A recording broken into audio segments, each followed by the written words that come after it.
Bienvenidos a esta charla número 11 de este curso sobre lucha cívica no violenta basado en el libro del coronel retirado norteamericano Robert Helvey, quien trabajó intensamente sobre el tema de la lucha no violenta junto al doctor Gene Sharp, importantísimo académico, fundador del Instituto Albert Einstein.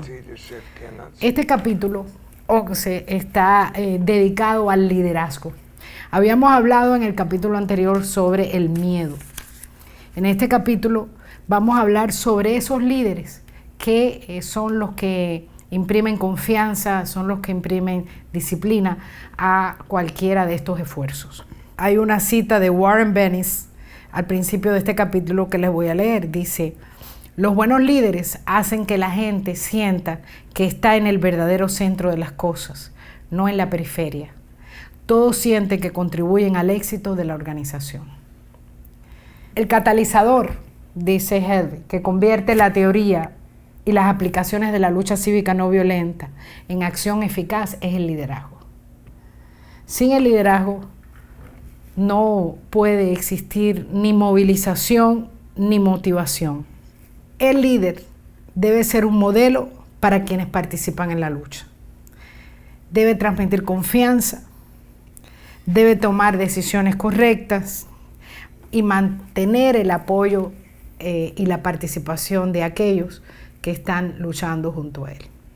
En esta era de imágenes fabricadas, donde los líderes se han convertido en una especie de portada de revista y no en líderes verdaderos, en ese líder que está directamente conectado con la gente, en ese líder que encarna verdaderamente las aspiraciones de su pueblo. Desgraciadamente ha sufrido el liderazgo un fuerte golpe. Ahora mucho de los líderes que conocemos son personalidades inventadas, ficticias, imágenes, fotos, videos editados. Y lo que ha hecho desgraciadamente este desarrollo de la tecnología en cuanto al discurso político es alejar al líder de la gente. La pregunta razonable es si la persona que ven y oyen en la radio o la televisión cree realmente en lo que dice, o si la imagen que presenta refleja verdaderamente el carácter que exhibe. En general existe una creencia entre la gente.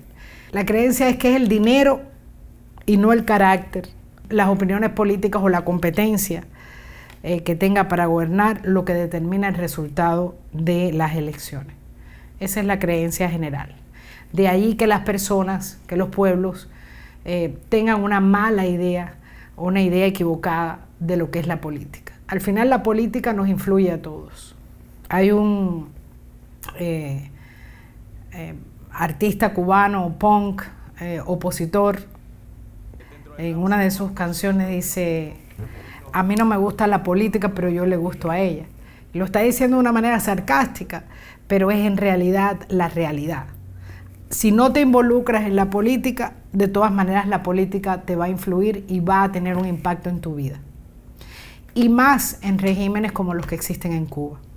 Es importante que el liderazgo de un movimiento cívico, un movimiento de lucha cívica, en un país como Cuba, sea un liderazgo que viva a la altura de la responsabilidad que está asumiendo, que viva dentro de un marco ético, dentro de una forma de vida ética que se diferencie radicalmente de aquellos que hoy ostentan el poder en Cuba, que se diferencie en cuanto a la manera de manifestarse, que se diferencie en cuanto a el marco moral desde el cual se dirige a las personas de su pueblo, que se diferencie en cuanto a los valores y principios que ostenta, porque en realidad lo que existe en Cuba hoy por hoy en el poder es un grupo de personas corruptas que utilizan los recursos de la nación para mantenerse en el poder descaradamente.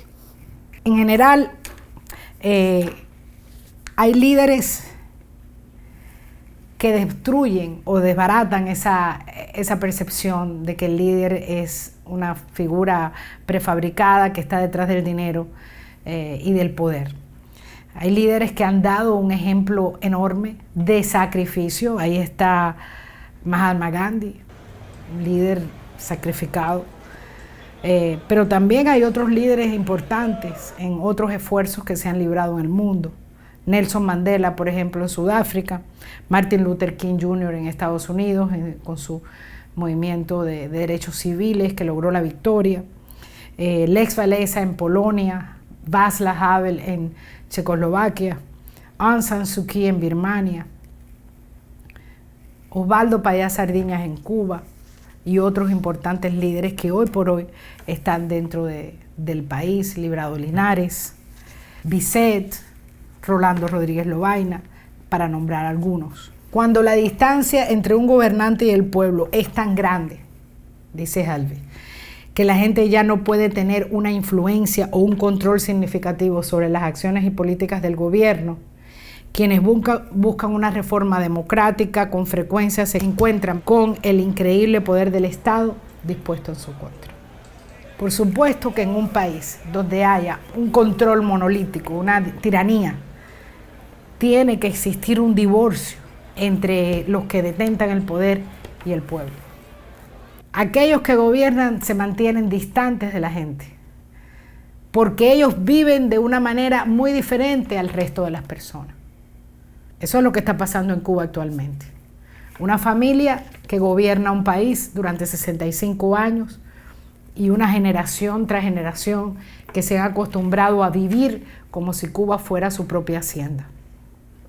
Por eso todos esos videos que salen sobre la familia Castro y la manera capitalista en la que viven son devastadores para el discurso del régimen. Por eso cada vez más se ha alejado el pueblo de ese régimen, porque está viendo la verdad, la realidad de los hechos. Dice, los rasgos básicos del liderazgo se pueden formar mediante la educación, el entrenamiento y la experiencia.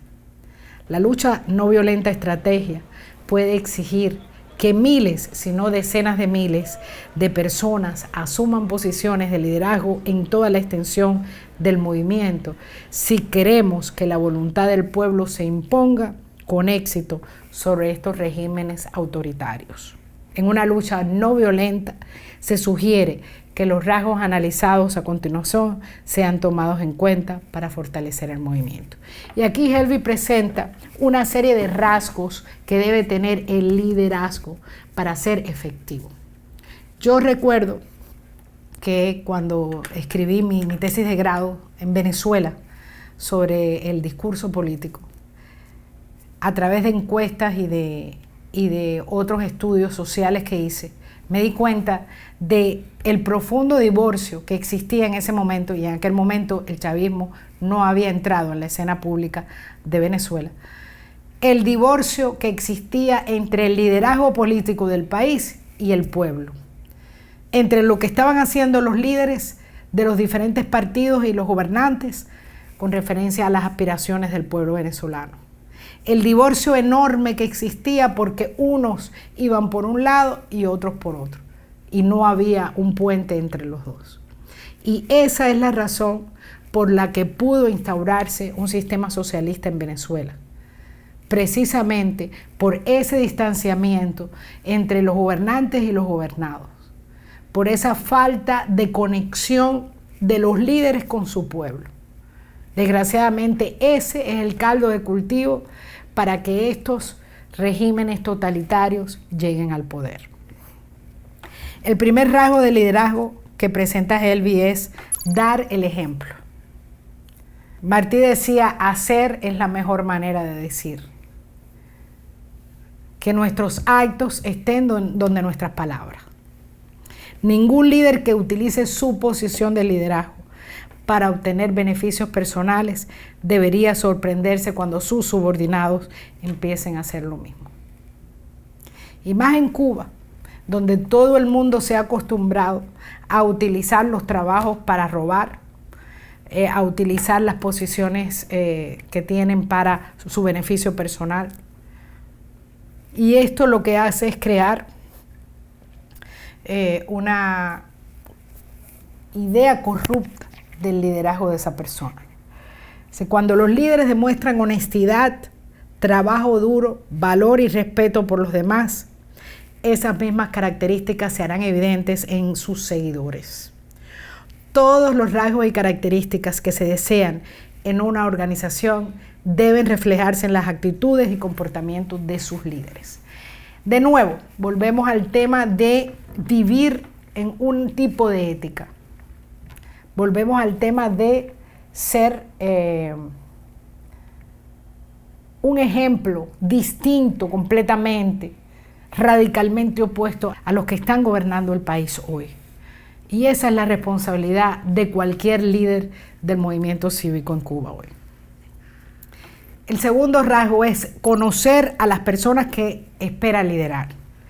Un líder eficaz debe demostrar cuidado y preocupación por aquellos a quienes espera liderar.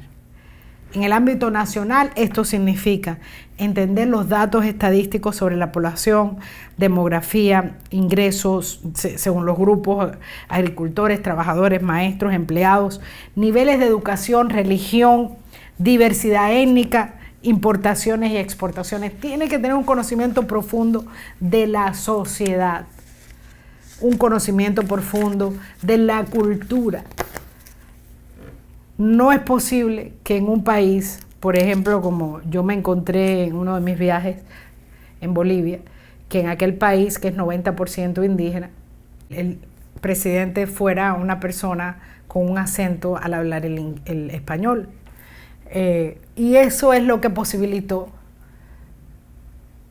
que la izquierda creara un líder ficticio como lo es Evo Morales, para insertarlo, diciendo que era un indígena, insertarlo dentro de la dinámica nacional.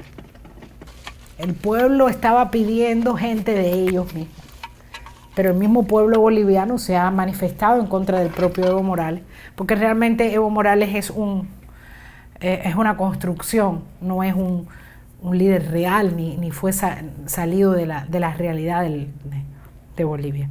Pero de allí vienen estos problemas. De esa forma es importante entender que el líder tiene que estar conectado con su base en todo momento y tiene que conocer las circunstancias en las que viven sus seguidores. Para los líderes comunales, todo el mundo debe tener un nombre y una cara. Los líderes deben hacer un esfuerzo por conocer a cada uno personalmente de sus partidarios para demostrar el interés por ellos. Deben tener un mensaje positivo y un conocimiento real de cada uno. Ser competente en el cumplimiento de sus responsabilidades. Esa es la tercera característica que pones el de aquí que debe tener un líder. En una crisis, nada atrae más rápidamente la derrota que la desmoralización de un líder que no conozca su trabajo. Más allá de poseer los conocimientos y habilidades para librar estas batallas, los líderes deben reconocer que hay otros aspectos del liderazgo que influyen en el resultado de una lucha. El líder debe ser capaz de expresar claramente por qué esta lucha debe llevarse a cabo. Debe ser capaz de expresar los objetivos con claridad de esta lucha.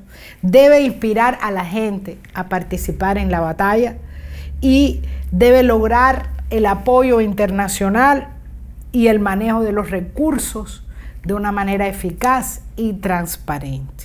Si no, va a perder el apoyo de las personas que pues lo siguen. Entre las comunidades, los líderes necesitan entender cómo evaluar la situación, seleccionar los métodos no violentos a utilizarse, la acción no violenta y el entrenamiento que es clave de los participantes sobre cómo emplear con éxito los métodos de la lucha cívica no violenta. El cuarto elemento o característica de un líder, buscar y aceptar responsabilidades. Parece que evitar u obviar responsabilidades puede ser una característica moderna o contemporánea de las sociedades de hoy. O sea, la gente prefiere no comprometerse, la gente prefiere no responsabilizarse. Y un líder político tiene que ser capaz de responsabilizarse por los resultados y por las decisiones que toma. Un líder político dirá que su decisión se basó en la mejor información disponible y que no se le puede culpar por la decisión que resultó mala, a modo de justificación. Esto es no estar preparado para el liderazgo. No estar preparado para una reunión importante, no estar preparado para un discurso importante, no estar preparado para un contacto importante. Los líderes en la lucha cívica no violenta no son gente común.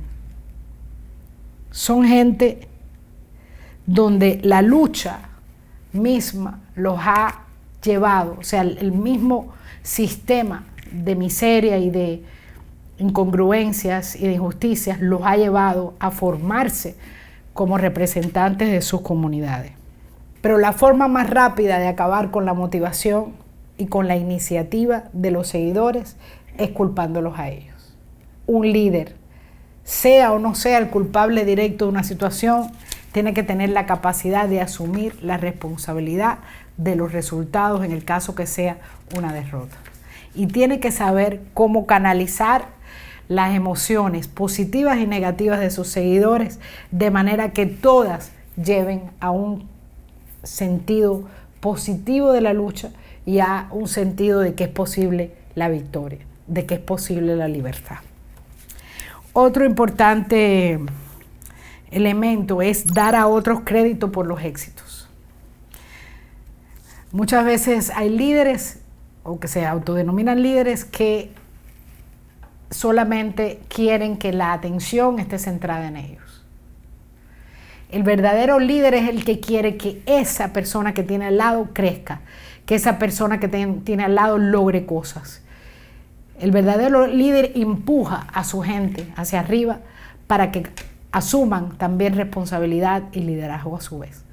Esa persona que se autodenomina líder, que está solamente centrado en él y en lo que él ha hecho, no es un líder eficaz. Dice, cuando se habla de un evento exitoso, un buen líder siempre evita usar la palabra yo. Usa nosotros, ellos, él, dándole crédito a sus seguidores. Un líder puede ser el más brillante estratega o táctico del mundo, pero su talento no significa nada si otros no concretan esas ideas y conceptos operativos. O sea, el resultado de este enfoque de liderazgo, de dar crédito a los demás, es que cada individuo empieza a creer que él personalmente es importante y que el éxito depende de su contribución y que su contribución es muy apreciada. Cuando esto se logra en un grupo humano, cuando se logra esa sinergia, cuando cada uno de los seguidores se siente parte de la victoria y del éxito o del camino que, a pesar de que sea duro, están caminando juntos, cuando esa cohesión existe y cuando esa confianza en el liderazgo existe, el movimiento va a crecer y va a seguir hacia adelante. Otro importantísimo elemento es la lealtad. La lealtad en una sociedad democrática no es sencilla. Se trata de una vía de doble sentido, dice Helby, que exige a los miembros de la organización apoyar a sus líderes y a los líderes, a su vez, respetar y mostrar interés por sus partidarios. La lealtad no significa ser un hombre que dice sí a todo, obedeciendo ciegamente a todo lo que diga el jefe. De hecho, puede ser un acto de deslealtad dejar que los líderes hagan algo que pueda ser perjudicial para el movimiento democrático, sin alertar al líder de que algo puede estar mal en un plan que se está analizando. La lealtad exige que cuando existe un desacuerdo, el desacuerdo se debe traer a la atención del líder, aunque no delante de los subordinados, así como las razones para el desacuerdo y las soluciones recomendadas para corregir el problema. Quiere decir que la lealtad es fundamentalmente a la causa por la que se lucha. La lealtad es fundamentalmente en la claridad de los propósitos de la lucha. Y si ese líder se desvía de ese propósito, Si ese líder se está equivocando por las razones que sea, lo leal, lo correcto es advertírselo.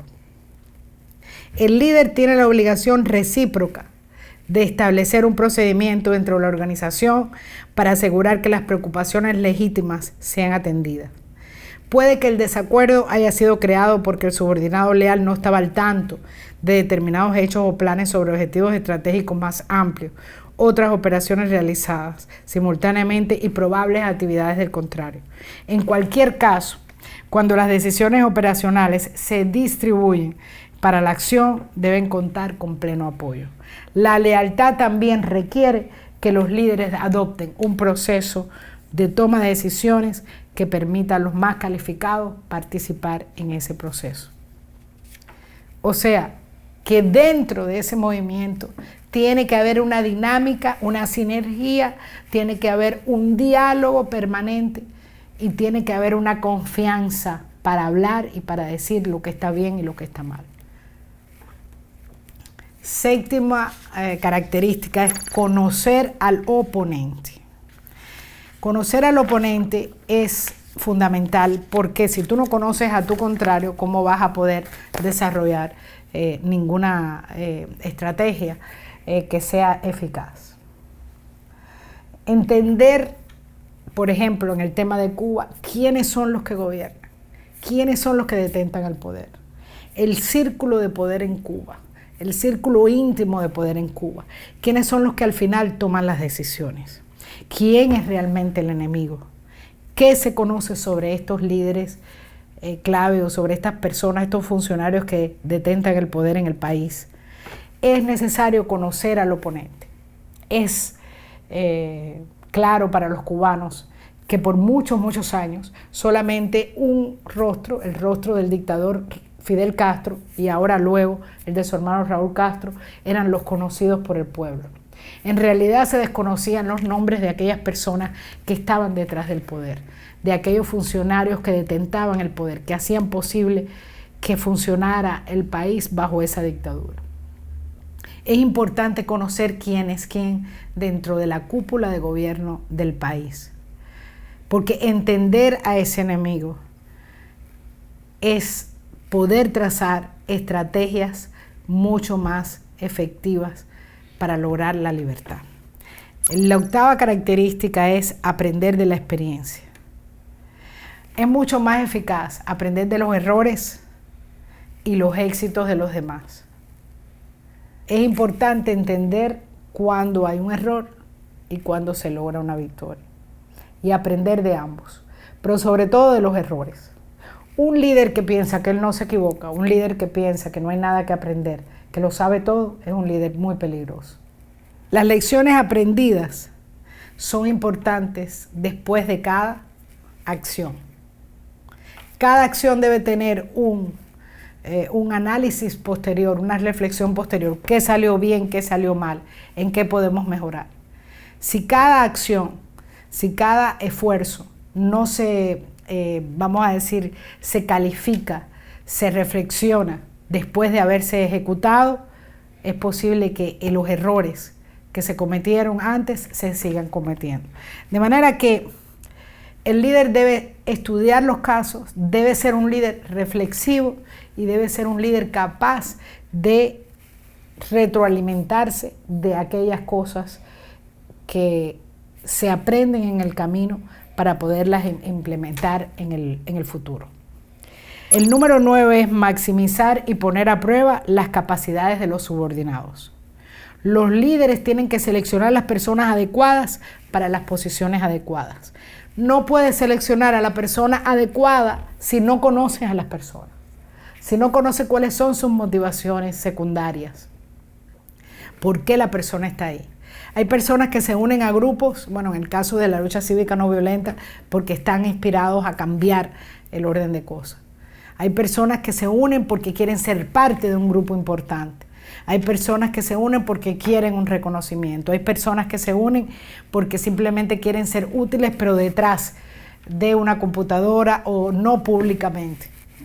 Bueno, el líder debe conocer las capacidades y las motivaciones de cada una de las personas que son parte de su grupo y de su equipo y basado en ese conocimiento, poner a prueba las capacidades y lo que pueda lograr cada uno de ellos. Es importante que estas personas seleccionadas para llevar a cabo estas actividades sean las personas adecuadas. Las habilidades personales de cada persona son distintas. Por lo tanto, cada persona puede ser útil en diferentes ambientes, en diferentes circunstancias. Si una persona es muy buena escribiendo, si una persona es muy hábil buscando cosas en internet o en la tecnología, ponlo en la tecnología.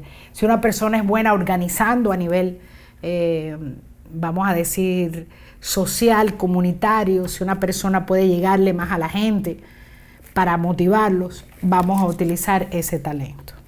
Esta reflexión que utiliza Helby, que es producto del conocimiento sobre el liderazgo, es un punto de mucha importancia, porque los líderes deben conocer quiénes son las personas que los siguen, las personas que están al lado de ellos. No solamente conocer quiénes son, cuál es su familia, cuál es su historia familiar, cuál es su historia personal, sino conocer cuáles son sus motivaciones secundarias.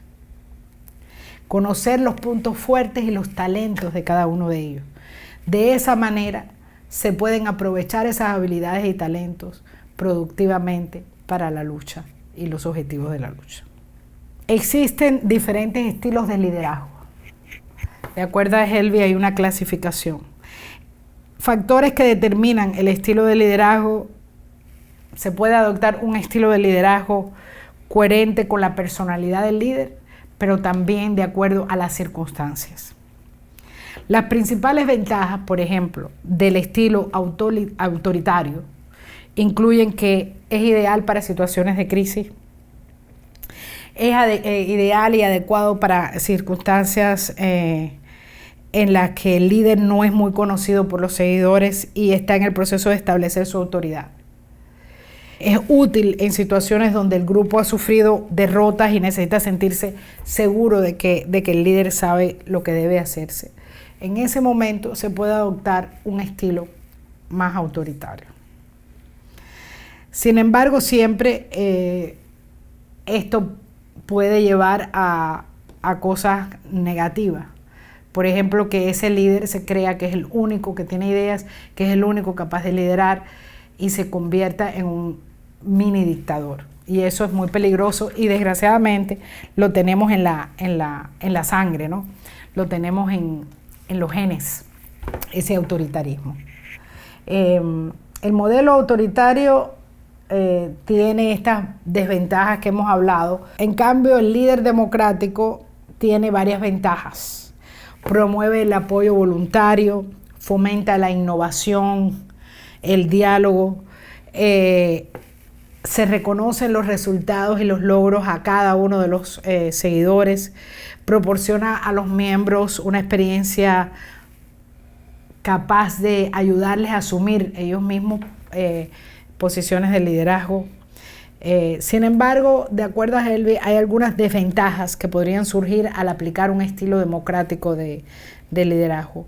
En primer lugar, si el líder carece de los rasgos esenciales del liderazgo, esta deficiencia va a notarse de inmediato en un estilo más democrático. Además, llegar a una decisión podría tomar bastante tiempo, ya que hay muchas tendencias y mucho diálogo, pero depende también de las circunstancias en las que se encuentre la lucha, ¿no? Independientemente de estos estilos individuales que se adopten, los líderes tienen la obligación de capacitar a sus seguidores, y esto significa que quienes les rodean estén expuestos a la forma en la que se toman las decisiones. Este conocimiento constituye la razón por la que me uno o no me uno a una organización. Realmente la experiencia cubana está llena de autoritarismo, está llena de mesianismo, está llena de liderazgo autoritario que no ha favorecido ni al movimiento cívico actual en Cuba, ni a otros esfuerzos anteriores en la historia de nuestro país. De manera que los líderes tienen que realmente responder a los principios que los han llevado a liderar una lucha, deben estar conectados con su base, deben tener la capacidad de reconocer el trabajo y las habilidades de las personas que los siguen y deben tener la capacidad de distribuir de forma eficaz el trabajo y las acciones que definitivamente se tienen que desarrollar de forma estratégica para que puedan ser más efectivas. Hasta aquí este capítulo sobre el liderazgo y los esperamos en la próxima charla en este importante curso sobre lucha no violenta.